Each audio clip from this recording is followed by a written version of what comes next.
I took a trip down to Spencer, New York today to visit with my dear friend Akiva Silver. We've actually been friends, I was realizing as I drove down, for 16 years we've known each other. He runs Twisted Tree Nursery, which is this incredible landscape behind me. And I thought it'd be fun, very informal in this video. It's gonna be a long form video, but basically I just recorded snapshots as we walked around. It's been a minute since I have come down to take some time and hang with him and see the landscape. Hopefully this is a useful or compelling video. I have a feeling a lot of folks that watch the Edible Acres channel already know about Twisted Tree, but for those that don't, Kiva, could you explain a little bit what it is that you do in this world? What I do in this world is a weird question for me. I do a lot of writing, actually, and exercise, and I love working with plants. I start a lot of trees and collect seed. That's probably what takes up the bulk of my work time, is just collecting tree seeds from really good mother trees and getting those seeds out into the world, either by starting them here in the nursery or by sending people seeds directly. And I do a lot of foraging and just love working with landscapes and ecosystems. So this would be considered like the main nursery space of the property here? Yeah, so the nursery seems to become more and more fluid as far as space goes. It's less defined, but this is where I spend most of the time cultivating plants. There's lots of patches of perennials and berry bushes all around the edges. Over here there's lots of plants that get started from seed. This was a bed of chestnuts down there, and then some persimmons and hazelnuts up there, and yeah, it's just basically like a big garden, except most of the plants aren't vegetables. There is some vegetables mixed in, but it's primarily just young trees and clumps of perennials. I feel like I'm not seeing any plastic around here. How can you possibly run a nursery without plastic everywhere? I stopped doing pots years ago, and that was a relief, and I just do bare root. So these trees will get dug up, and then we just have tubs of water out, and we'll dunk the roots in water, shake all the soil off, and then the trees get wrapped up and sent out in the mail to people. So there's no pots involved, and we can grow a lot of trees in these beds. Like each of these persimmon beds has several hundred trees in it. And some of the pathways you maintain with living mulch, like white clover, and others you weed or just throw mulch. Right, that's just by default. The best, I do try to keep the aisles weeded. Some of them are, some of them aren't. I don't know. I feel like with weeds, you don't have to have it perfect. You just have to stay ahead. Mm-hmm. So I just try to stay mostly ahead. For the rest of this video, I basically just pulled out the phone to record little snapshots here or there as we took the walk that we wanted to take and look at things. So there might be some weird issues with audio and windiness here or there, or I might have started a shot mid-sentence, so just bear with that. But hopefully the flow and quality of what Akiva's doing here comes through in some lovely ways.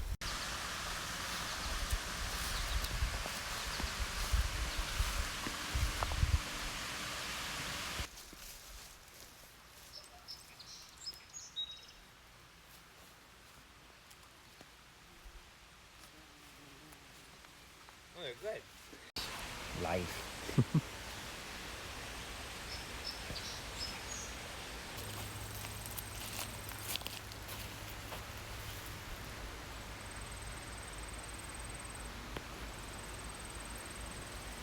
Lobelia. It's a milkweed.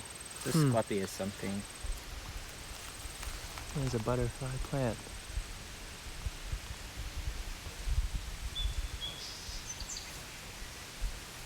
Crazy thing. Sean, you have to see this thing. Oh yeah. Look at that thing. I call those lobster moths. I'm sure there's an actual. It does look like a lobster. I'm sure they prefer to be called something more elegant, but there's another one. For now, we'll call them lobster moth. There's been so many hummingbirds on this, and this has been going on for weeks. Wow.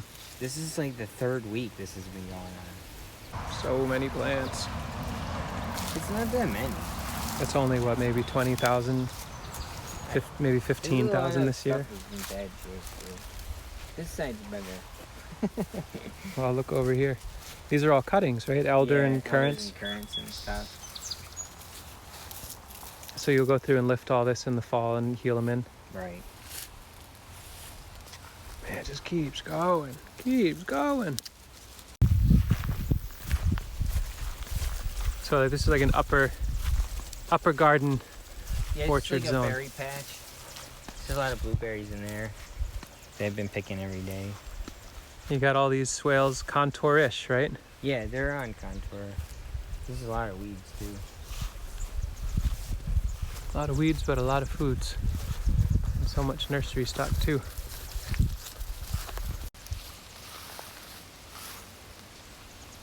It's got like fruit trees and berry bushes in between. You have persimmon and persimmons and haskaps, and then there's also Asian pears and gummies this way. I mean, they look like Christmas trees up here. so many gummies in this landscape. Boy, the Asian pear and persimmon together are such a nice looking combo. Such cool foliage. Well, there's the orchard here and there's the ponds over here. Well, you tell me, what do we see next? Let's walk around and then we'll come back here. All right. Good. It's like, look at this fruit set on it. You know? Is there a male pollinator around? No, this one is self-pollinating and it makes seedless fruit. You can see all the little What fruits. type of persimmon's that? It's just a seedling Whoa. from Trumansburg. Oh, wow. Yeah, it's from Ian's place. Wow. And it's like the tastiest fruits. They're about that big and they Wow. ripen in end of October. And they're just really, really good. And they're seedless because there's no Amazing. males here yet. Seedling grown selection. Yeah. These are the European American hybrid, right? Yeah. Look how many nuts it set this That year. is crazy. Wow. Boy, yours are way more productive than mine. It definitely makes sense to... Seems like growing things in full sun actually has some positive influence.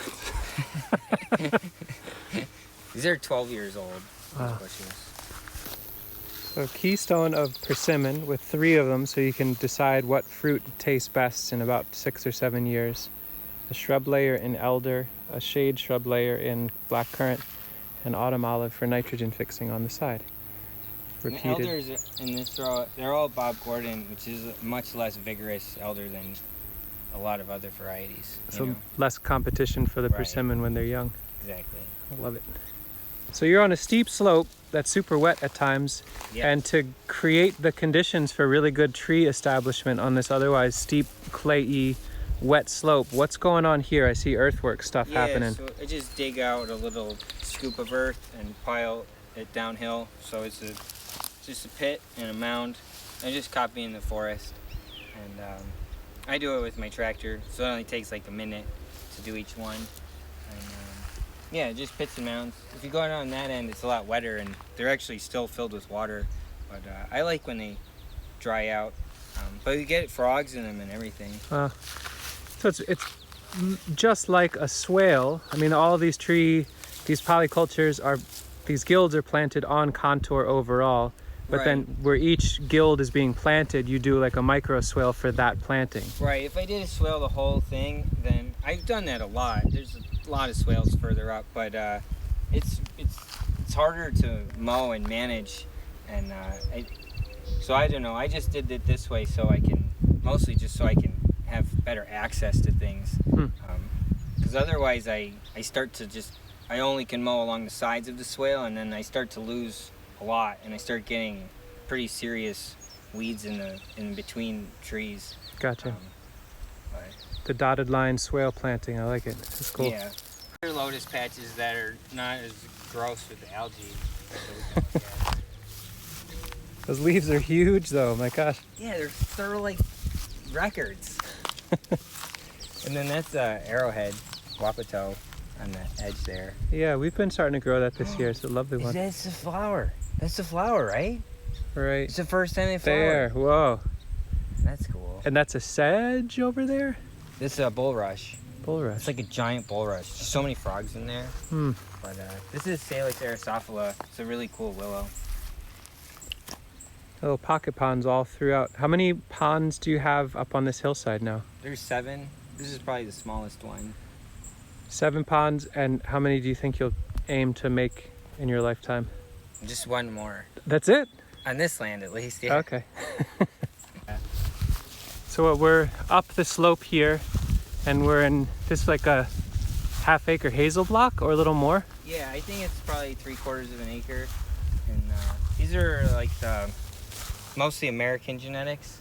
These are from the programs from the Midwest. Mm-hmm. And these are maybe, I want to say 3 or 4 years old. It's crazy. I mean, most of them aren't that tall, and they're Right, they really made a lot of nuts. so loaded with nuts. Last year I collected quite a bit from here, but this year there'll be more. And I don't know, I had a fence up, but then I left the gate open for like the last couple years, and the deer don't really bother them that much. This row's pretty young. So you added in more rows in between. Just this one, which I think might have been a mistake, but You got so much more space to work with than I do. I see all this grass. I'm like, oh, you got planted out, but then the management, if it was all planted, would be right, nuts. There's enough to do. Because this is a small block. There's a much bigger block of hazels higher up on the hill that you'll see. And in total, this hillside you're on, west-facing slope, it's 24 acres? 20 acres. 20 acres. Yeah. So we walked a ways up the hill, up past the guilds of the persimmons and the pears and the hazelnut block, and now we're getting closer to the top of the hill. What are we looking at upslope of us here? These are all chestnuts. Some of these just went in this spring, like this whole side. And then these ones are These little, 6 or 7 years old on this side. And these ones I spaced out more like an orchard style. I have other ones that are in swales and more hedge styles. Yeah, I don't know. These trees have been great. They've made nuts the last few years, and I think this year there'll be quite a few. These are really coming into being real trees. Yeah, real trees, right? Yeah, it's sweet. You can see the nuts forming. These are all burrs. They'll have, at least a few nuts in each burr. So there'll be quite a few on this street. It seems like in between these chestnuts, there's actually a lot more room for things to happen. There's way more space than I can handle as one person. And I would love it if somebody came here and just wanted to graze animals under the trees. There's so much grass. I have 20 acres of places where people could graze, and then an additional 30 acres of open fields over there that are available for pretty much anything. So there you go. The aspiring grazers out there are those with great skills with detailed grazing work. Give Akiva a holler. He needs animals Some munching. cows or sheep or something up here. It'd be so cool. Yeah. This is just their hedge along the north edge of the property, and I just don't mow. I didn't mow a section, and I planted hundreds of trees in it. And one of them is these American plums, and they're covered in fruit. So at the end of August, there's just going to be buckets and buckets of these small red plums. They're pretty tasty. They're like red, pink, orange. They all have very sweet flesh. Real diverse expression, like thick skin, real disease resistance, Yeah. real reliable, and fun to nibble. Yeah, they're awesome, and wildlife will definitely eat a lot of them. You got plums all throughout, and then Osage orange planted all throughout, Osage and honey locust up here. all to the north of this big block of chestnut orchard, right? Yeah. That field over there is another hazel block. All down in there? There's about 2 acres of hazelnuts over there. But yeah, somebody could run animals in between all those rows. It'd be so cool. What about Nate? He's doing a good job. He's running. Yeah. You know, He leaves poop and not enough for Bivery. right. This swale of chestnuts is really nice. At least I think so. But these are only 4 years old, and they've done really well. I did build a swale up. There's a berm there, and it catches water, and there's good topsoil there. But so in here, I'm seeing chestnuts. This looks like edible acres spacing. You got them Right. on like 2 foot centers. So I kind of wanted to find best genetics, and these are really different genetics from that block. That block is from our West Danby orchard, from Brian's place, but these are all different. I got chestnuts from all over the world planted here. So So it's like every 2 to 4 feet is a chestnut, and it goes down for what, hundreds and hundreds more feet, it looks like? I think it's about a 300-foot row. Okay. Yeah.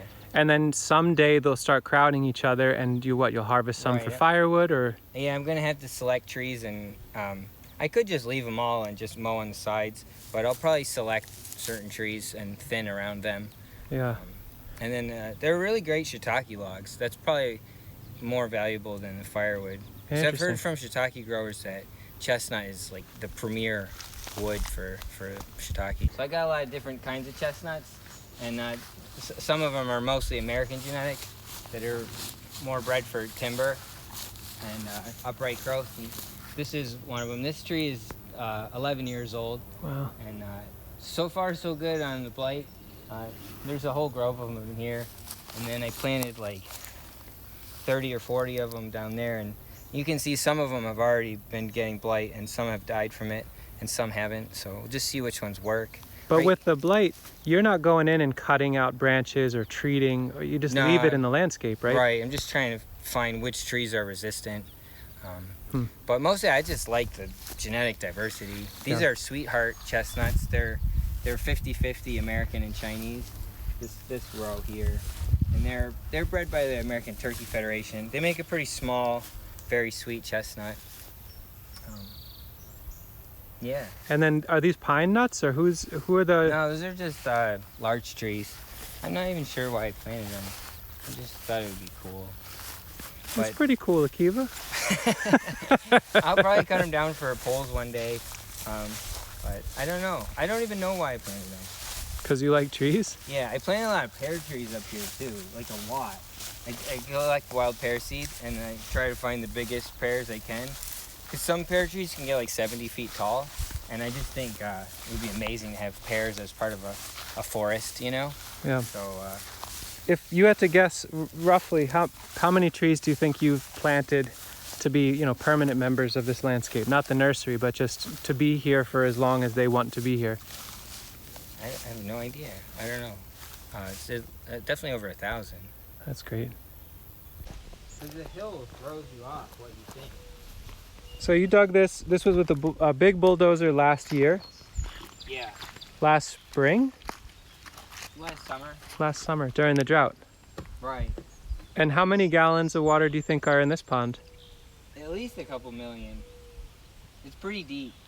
How deep is it at the deepest? I don't know.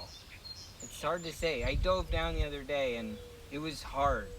I went down, and I was like, I can't make it. And then I like pushed up, and when I pushed up, my toe scraped the bottom. So, I don't know. Deep enough to not really know. Yeah, it's good swimming. It's really good swimming. I don't know. I'm just figuring stuff out as I go. Like when I rent a machine, I don't actually have a plan. But that pond has that's the big Space Lotus. It's the one that's supposed to have like huge tubers and nuts.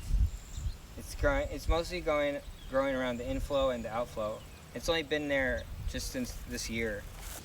The water always beads off of it, and if you put it on a flat, you can see some of the beads stay on, and they're just beautiful. Like, it's interesting to be a water plant and be water resistant. They're jewels.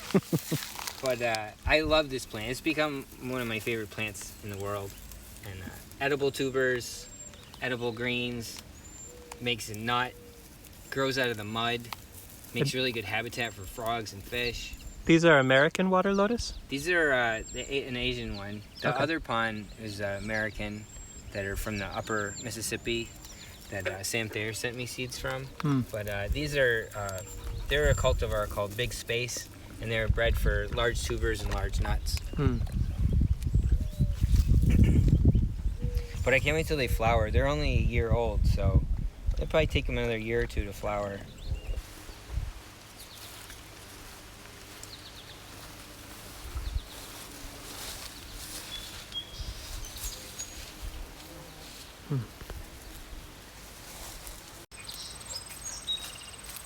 Bumblebee stung me when I was standing here the other day.